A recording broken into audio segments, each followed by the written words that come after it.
Section 3.3 Rates of Change in Behavior of Graphs. Gasoline costs have experienced some wild fluctuations over the last several decades.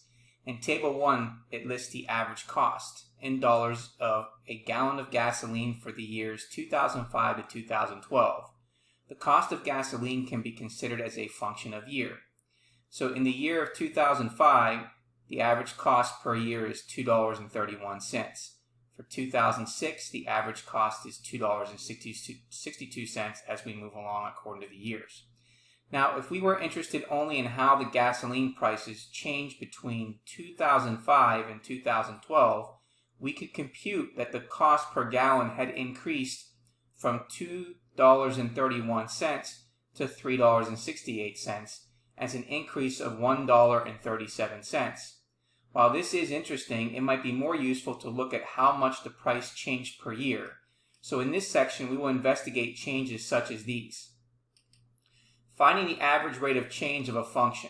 The price change per year is a rate of change because it describes how an output quantity changes relative to the change in the input quantity. We can see that the price of gasoline in Table 1 did not change by the same amount each year, so the rate of change was not constant. If we use only the beginning and ending data, we would be finding the average rate of change over the specified period of time. Now, to find the average rate of change, we divide the change in the output value by the change in the input value. So the average rate of change is equal to the change in the output divided by the change in the input, or we can also call it the change in y over the change in x.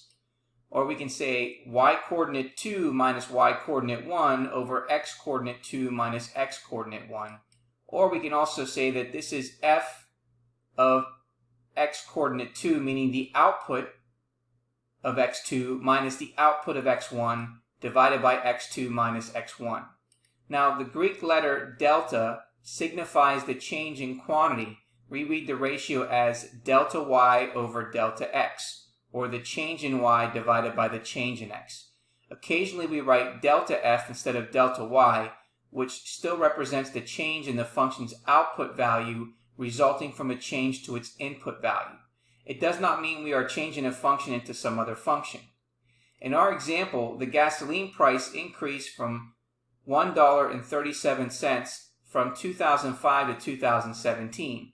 So over 7 years, the average rate of change was the following. The change in y, or delta y, was equal to $1.37 divided by delta x, which is 7 years, which is approximately $0.196 per year. So that we can convert into cents. So on the average, the price of gas increased about 19.6 cents each year. Now, other examples of rates of change include the following. A population of rats increasing by 40 rats per week.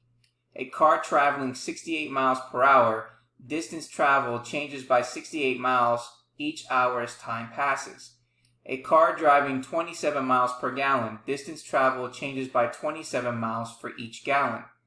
The current through an electrical circuit increasing by 0.125 amperes for every volt of increased voltage. The amount of money in a college account decreasing by $4,000 per quarter. So the rate of change describes how an output quantity changes relative to the change in the input quantity. The units on the rate of change are output units per input units. The average rate of change between two input values is the total change of the function value output values divided by the change in the input values. So delta y is the same thing as the difference between the output values, divided by delta x, which is the difference between the input values.